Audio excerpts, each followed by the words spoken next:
Hello friends, എല്ലാവർക്കും ഈ പുഴയും കടന്ന സീരിയലിന്റെ വരാനിരിക്കുന്ന ഒരു എപ്പിസോഡ് റിവ്യൂയിലേക്ക് സ്വാഗതം. ഈ റിവ്യൂ നിങ്ങൾക്ക് ഇഷ്ടമായെങ്കിൽ ലൈക്ക് ചെയ്തും സബ്സ്ക്രൈബ് ചെയ്തും സപ്പോർട്ട് ചെയ്യണേ. രാവിലെ റിസപ്ഷന്റെ കാര്യം പറയാനായി കാവേരി ഔട്ട് ഹൗസിലേക്ക് വരികയാണ്. അവിടെയെങ്ങും ആരെയും കാണാത്തത് കൊണ്ട് പിൻവശത്തേക്ക് വരുന്ന കാവേരി കാണുകയാണ് തുണി കഴുകുന്ന ശാരദയെ. വിഷമത്തോടുകൂടി ശാരദയെ ഒന്ന് നോക്കിയിട്ട് കാവേരി പതിയെ അരികിലേക്ക് വരികയാണ്. പെട്ടെന്ന് ഒരു കല്ലിൽ തട്ടി വീഴാനായി തുടങ്ങുകയാണ് കാവേരി. ഇത് കണ്ട് ഞെട്ടി ടെൻഷനോടുകൂടി ശാരദ പറയുന്നു, ഇടി പതിയെ സൂക്ഷിച്ച്.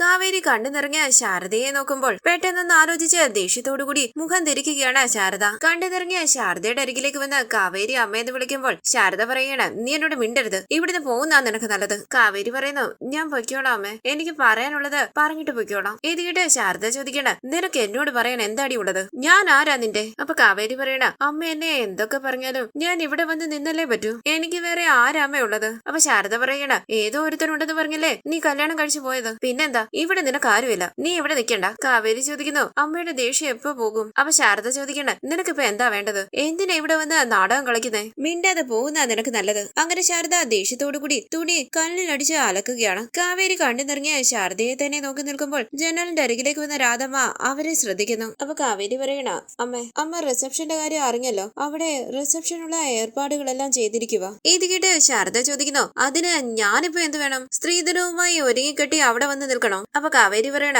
അതൊന്നും വേണ്ട അമ്മേ, അതൊക്കെ ഇപ്പം ആരാ അമ്മയോട് ചോദിച്ചേ? ഇത് കേട്ട് ശാരദ ചോദിക്കണ, അയ്യോ വേണ്ടേ, ഞാൻ നിനക്ക് വേണ്ടി കണ്ടുപിടിക്കുന്ന പയ്യനെയായിരുന്നു നീ കല്യാണം കഴിച്ചിരുന്നതെങ്കിൽ എന്റെ കയ്യിലുള്ളതെല്ലാം ഞാൻ നിനക്ക് തന്നേനെ. നീ ഇഷ്ടപ്പെട്ട് കല്യാണം കഴിച്ചതാണെങ്കിലും അതിലൊരു ന്യായം വേണവടി. അപ്പൊ കാവേരി പറയണ, അമ്മേ എല്ലാവർക്കും അവരവരുടേതായ ന്യായം കാണില്ലേ? അപ്പൊ ശാരദ പറയുന്നു, നീ പോകുന്ന നിനക്ക് നല്ലത്, എന്നെയും കൊണ്ട് കൂടുതൽ പറയിപ്പിക്കരുത്. അപ്പൊ കാവേരി പറയണ, ഞാൻ പറയാൻ വന്നത് പറഞ്ഞിട്ട് പൊയ്ക്കോളാം അമ്മേ, ദേഷ്യപ്പെടാതെ, അമ്മയ്ക്ക് BP ഒക്കെ ഉള്ളതല്ലേ. ഇത് കേട്ട് ശാരദ പറയണ, എന്താ സ്നേഹം, ഞങ്ങള് ഇത്രയൊക്കെ നാണം കെടുത്തിട്ടും ജീവനോടെ ഉണ്ടോ എന്ന് നോക്കാൻ വേണ്ടി വന്നാണോ? ഇത് കേട്ട് കാവേരി പറയണ, അമ്മ ഇങ്ങനെ സംസാരിക്കരുതേ, അമ്മ എന്നെ വഴക്ക് പറയുമെങ്കിലും ഇങ്ങനെ വഴക്ക് പറയാറില്ലായിരുന്നല്ലോ. പണ്ട് വഴക്ക് പറയുമ്പോൾ എനിക്ക് വേദനിക്കില്ലായിരുന്നു, പക്ഷെ ഇപ്പൊ അമ്മ വഴക്ക് പറയുമ്പോൾ എനിക്ക് വേദനിക്കുന്നുണ്ട്. ഇത് കേട്ട് ശാരദ പറയണ, അപ്പോഴൊക്കെ ഞാനും നിന്നെ കുറിച്ച് ഇങ്ങനെ ചിന്തിച്ചില്ല, പോകുന്ന നിനക്ക് നല്ലത്. കാവേരി ചോദിക്കുന്നു, റിസപ്ഷന് മുത്തശ്ശനും മുത്തശ്ശിയും ഇവിടെ വന്ന് അമ്മയും ഇവിടെ ഉള്ളവരെയും ക്ഷണിച്ചതല്ലേ, റിസപ്ഷന് അമ്മ വരണം, എല്ലാവരും വരണം, വരത്തില്ലേ അമ്മേ? ശാരദ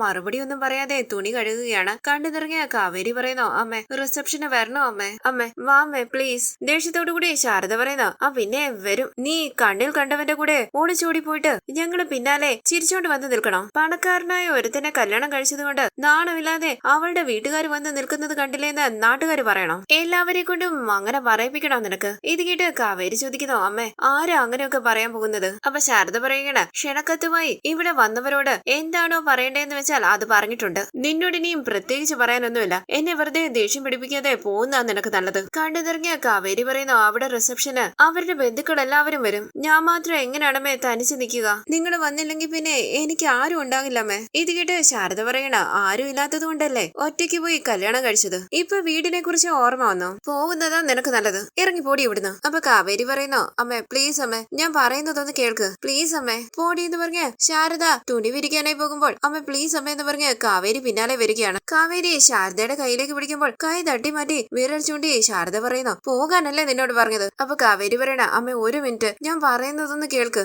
ദേഷ്യത്തോടുകൂടി ശാരദ പറയുന്നു, പോകാനല്ലേ നിന്നോട് പറഞ്ഞത്, ഞങ്ങൾ ആരെ കുറിച്ചും ചിന്തിക്കാതെ പോയവളല്ലേ നീ, ഇപ്പൊ നിനക്കെന്താ ഇത്ര സ്നേഹം? അവിടെ നിനക്ക് ഒരുപാട് പേരുണ്ടല്ലോ. അപ്പൊ കാവേരി പറയണ, അമ്മ ഞാൻ ആലോചിക്കാതെ ഒന്നും അല്ല അങ്ങനെ പോയത്, ഞാൻ അങ്ങനെ പോകാൻ പാടില്ലായിരുന്നു, ഞാൻ ഈ വീടിന് വേണ്ടി എന്താണോ ചെയ്യേണ്ടത് അത് ഞാൻ ചെയ്തിരിക്കും അമ്മേ. ഇത് കേട്ട് കൈകൂപ്പി ശാരദ പറയുന്നു, അയ്യോ നീ ചെയ്തതൊക്കെ മതി, ഇങ്ങനെ ഇവിടെ വന്ന് ശല്യം ചെയ്യാതെ ഞങ്ങളെ ഒന്ന് വെറുതെ വിട്. കരഞ്ഞോണ്ട് കാവേരി ചോദിക്കുന്നു, അപ്പോ ഇവിടുന്ന് ആരും റിസപ്ഷന് വരില്ല? അപ്പൊ ശാരദ പറയണ, ഇവിടുന്ന് ആരും വരില്ല, കൂടുതലൊന്നും പറയാനില്ല, പോകാൻ നോക്ക്. അപ്പൊ കാവേരി പറയണ, എന്റെ അച്ഛനുണ്ടായിരുന്നെങ്കിൽ അച്ഛൻ എന്നെ മനസ്സിലാക്കിയേനെ, എന്നെ ഇങ്ങനെ തനിച്ചാക്കില്ലായിരുന്നു.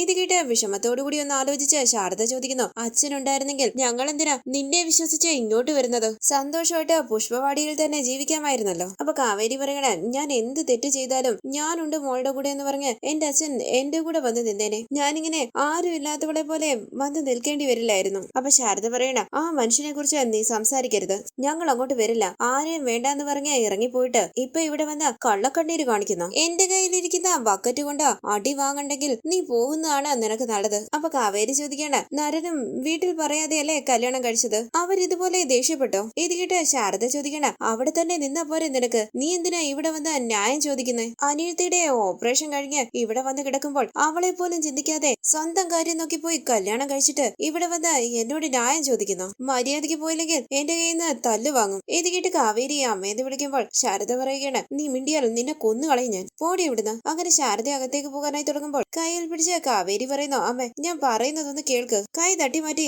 ഇറങ്ങി പോടി എന്ന് പറഞ്ഞ് അകത്തേക്ക് കയറി വാതിലടയ്ക്കുകയാണ് ശാരദ. പൊട്ടിക്കരങ്ങിയ കാവേരി മനസ്സിൽ പറയുന്നു, എന്റെ അനിയത്തിയുടെ ഓപ്പറേഷൻ നടത്താൻ എനിക്ക് വേറെ വഴിയില്ലായിരുന്നു അമ്മേ. തുടർന്ന് റിസപ്ഷന്റെ കാര്യത്തെ കുറിച്ച് സംസാരിക്കുകയാണ് മുത്തശ്ശനും മുത്തശ്ശിയും ഗായത്രിയും എല്ലാം. കുറച്ചപ്പുറത്ത് ഇരിക്കുകയാണ് കാവേരി. മുത്തശ്ശൻ പറയുന്നു, വൈകുന്നേരമാണ് റിസപ്ഷൻ, നേരത്തെ വരുന്നവർക്ക് ഇവിടെ റെസ്റ്റ് എടുക്കാം. ഇത് കേട്ടുകൊണ്ട് അവിടേക്ക് വന്ന നരൻ പറയുന്നു, മുത്തശ്ശ മറ്റുള്ളവരുടെ കാര്യം അവിടെ നിൽക്കട്ടെ, ആദ്യം മുത്തശ്ശൻ പോയി റെസ്റ്റ് എടുക്ക്. ഇങ്ങനെ റെസ്റ്റ് ഇല്ലാതിരുന്നാൽ ടയേർഡ് ആകില്ലേ? അപ്പൊ മുത്തശ്ശൻ പറയുന്നു, ഇല്ല മോനെ, ഈ ദിവസത്തിനു വേണ്ടി ഞാൻ എത്ര നാളായി കാത്തിരിക്കുന്നതാ, നീ റെഡിയായില്ലേന്ന് മുത്തശ്ശി ചോദിക്കുമ്പോൾ നരൻ പറയുകയാണ്, റെഡിയാകാം മുത്തശ്ശി. അപ്പൊ മുത്തശ്ശി പറയുന്നു, മേക്കപ്പ് ഒക്കെ ഇട്ട് വേണം അവിടെ നിൽക്കാൻ. ഇത് കേട്ട് ഗായത്രി പറയണ, ഇന്നത്തെ സ്റ്റാർ നീയല്ലേ, അപ്പം മേക്കപ്പ് ഇട്ടേ പറ്റൂ. അപ്പൊ മുത്തശ്ശൻ പറയണ, ഗായത്രി ഈ കുട്ടിയോടും റെഡിയാകാൻ പറയണം. ഗായത്രി ചോദിക്കുന്നു, നിനക്ക് മേക്കപ്പ് ഇടണ്ടേ? വേണ്ടെന്ന് കാവേരി പറയും. ഗായത്രി പറയണ, റിസപ്ഷന് റെഡിയാകണ്ടേ? 2 മണിക്കൂർ മുമ്പേ നമ്മൾ ഇവിടെ നിന്ന് ഇറങ്ങിയേ പറ്റൂ. റിസപ്ഷൻ തുടങ്ങുമ്പോഴേക്കും എല്ലാവരും അവിടെ റെഡിയായി നിൽക്കണം. ഇവിടെ അടുത്തൊരു ബ്യൂട്ടി പാർലർ ഉണ്ട്, അവിടെയുള്ള പെൺകുട്ടിയോട്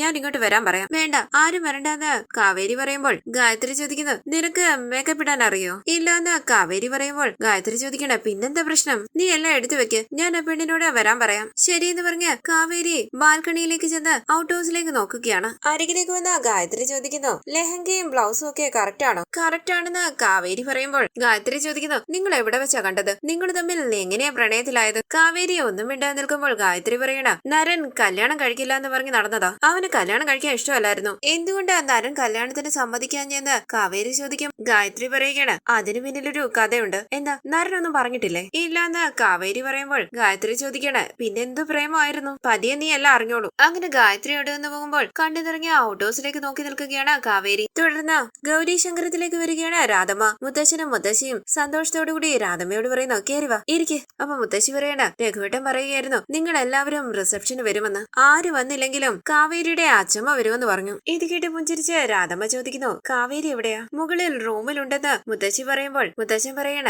രാധമ്മയ്ക്ക് മുകളിലേക്ക് ചെന്ന് കാവേരിയെ കാണാം, ഞാൻ വിളിക്കണോന്ന് മുത്തശ്ശി ചോദിക്കുമ്പോൾ മുത്തശ്ശൻ പറയുന്നു, വേണ്ട, രാധമ്മ റൂമിലേക്ക് ചെന്ന് കാണട്ടെ. കാവേരി കണ്ടു നിറങ്ങിയ റൂമിൽ ഇരിക്കുകയാണ്. വാതിലിന്റെ അരികിലേക്ക് വന്ന രാധമ്മ കരഞ്ഞുകൊണ്ട് കാവേരി എന്ന് വിളിക്കുമ്പോൾ ഇത് കേട്ട് അച്ഛമ്മയെന്ന് വിളിച്ച് പൊട്ടിക്കരഞ്ഞ അരികിലേക്ക് ഓടിച്ചെന്ന് കെട്ടിപ്പിടിക്കുകയാണ് കാവേരി. കരഞ്ഞുകൊണ്ട് കാവേരിയെ ചേർത്ത് പിടിച്ച് ഉമ്മ കൊടുക്കുകയാണ് രാധമ്മ. കാവേരി ചോദിക്കുന്നു, അച്ഛമ്മ എങ്ങനെ ഇവിടെ വന്നത്? വാ ഇരിക്ക്, അച്ഛമ്മ വന്നല്ലോ, എനിക്കിത് മതി. അപ്പൊ രാധമ്മ പറയണ, നീ നിന്റെ അമ്മയോട് ചോദിച്ചില്ലേ എന്റെ അച്ഛനുണ്ടായിരുന്നെങ്കിൽ എന്നെ ഇങ്ങനെ തനിച്ചാക്കുമായിരുന്നോന്ന്? അത് കേട്ടപ്പോൾ എനിക്ക് വിഷമം സഹിക്കാൻ പറ്റിയില്ലടി. അരവിന്ദൻ ഉണ്ടായിരുന്നെങ്കിൽ ഇങ്ങനെയൊരു അവസ്ഥ ഉണ്ടാകില്ലായിരുന്നടി. അപ്പൊ കാവേരി പറയണ, എനിക്ക് രാവിലെ മുതലേ അച്ഛന്റെ ഓർമ്മയായിരുന്നു അച്ഛമ്മേ. അപ്പൊ രാധമ്മ പറയണ, കരയാതെ മോള് റിസപ്ഷൻ ഒരുങ്ങിയില്ലേ? അപ്പൊ കരഞ്ഞുകൊണ്ട് കാവേരി പറയണ, നിങ്ങൾ ആരും ഇല്ലാതെ എനിക്ക് അങ്ങോട്ട് പോകാൻ ഇഷ്ടമല്ല, എനിക്ക് എന്ത് ചെയ്യണമെന്ന് അറിയില്ല അച്ഛമ്മേ, തനിച്ചായതുപോലെ ഉണ്ട് അച്ഛമ്മേ. ഇത് കേട്ട് രാധമ്മ പറയണ, നീ റെഡിയാക്, ഞാൻ ഉണ്ടാകും നിന്റെ കൂടെ. ഇത് കേട്ട് കണ്ണീര് തുടച്ച് ലെഹങ്ക എടുത്ത് കാണിച്ചുകൊണ്ട് കാവേരി പറയുന്നു, അച്ഛമ്മേ ദേ നോക്ക്,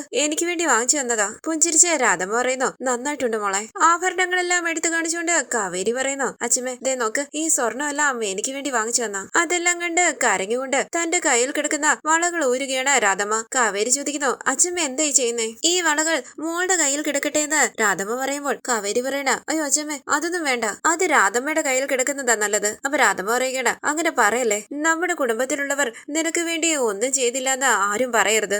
ഞാൻ തരുന്ന ഈ വളകൾ നീ കയ്യിലിടണം, കൈ നീട്ട്. അച്ഛമ്മ വേണ്ടെന്ന് കാവേരി കരഞ്ഞുകൊണ്ട് പറയുമ്പോൾ രാധമ്മ കരഞ്ഞുകൊണ്ട് കാവേരിയുടെ കയ്യിലേക്ക് ആ വളകൾ ഇട്ട് കൊടുക്കുകയാണ്. ഇത് കഴിഞ്ഞ ഓണത്തിന് നിന്റെ അച്ഛൻ എനിക്ക് വാങ്ങിച്ചു തന്നതാ, എനിക്കുള്ള ആഭരണങ്ങളെല്ലാം അവനാ എനിക്ക് വാങ്ങിച്ചു തന്നത്. നിന്റെ അച്ഛൻ തന്നത് ഞാൻ നിനക്ക് തരുന്നു, ഇത് നിന്റെ കയ്യിൽ തന്നെ കിടക്കട്ടെ. ഇത് കേട്ട് കണ്ണീര് തുടച്ച് കാവേരി ചോദിക്കുന്നു, അച്ഛമ്മ റിസപ്ഷന് വരില്ലേ? അമ്മ വരില്ലേ? അച്ഛമ്മ എങ്ങനെയെങ്കിലും അമ്മയെ കൂട്ടിക്കൊണ്ടുവരണം, പ്ലീസ് പ്ലീസ് അച്ഛമ്മ. അവിടെ നിന്ന് എഴുന്നേറ്റ് രാധമ്മ പറയണ, ഞാൻ ഇറങ്ങുകയാണ് മോളെ. കയ്യിൽ പിടിച്ച് കാവേരി പറയുന്നു, അച്ഛമ്മ പ്ലീസ് അമ്മ എങ്ങനെയെങ്കിലും കൂട്ടിക്കൊണ്ടുവരണം. കാവേരിയുടെ തലയിൽ കൈവച്ച് രാധമ്മ പറയുന്നു, നന്നായിരിക്കട്ടെ. കാവേരി കരഞ്ഞുകൊണ്ട് രാധമ്മയുടെ കാലിൽ തൊട്ട് അനുഗ്രഹം വാങ്ങുകയാണ്. കാവേരി അനുഗ്രഹിച്ച് രാധമ്മ പറയുന്നു, നല്ലത് വരട്ടെ. കാവേരി കരഞ്ഞുകൊണ്ട് രാധമ്മയെ കെട്ടിപ്പിടിക്കുന്നു. പൊട്ടിക്കരഞ്ഞ് കാവേരിയെ ചേർത്ത് പിടിച്ച് ഞാൻ ഇറങ്ങട്ടെ എന്ന് പറഞ്ഞ് രാധമ്മ അവിടെ നിന്ന് പോകുമ്പോൾ അച്ഛമ്മ എന്ന് വിളിച്ച് കരഞ്ഞുകൊണ്ട് രാധമ്മ പോകുന്നത് നോക്കി നിൽക്കുകയാണ് കാവേരി. ഈ സീരിയലിന്റെ കൂടുതൽ വീഡിയോസിനായി ചാനൽ സബ്സ്ക്രൈബ് ചെയ്ത് ചെയ്ത് സപ്പോർട്ട് ചെയ്യണേ. താങ്ക്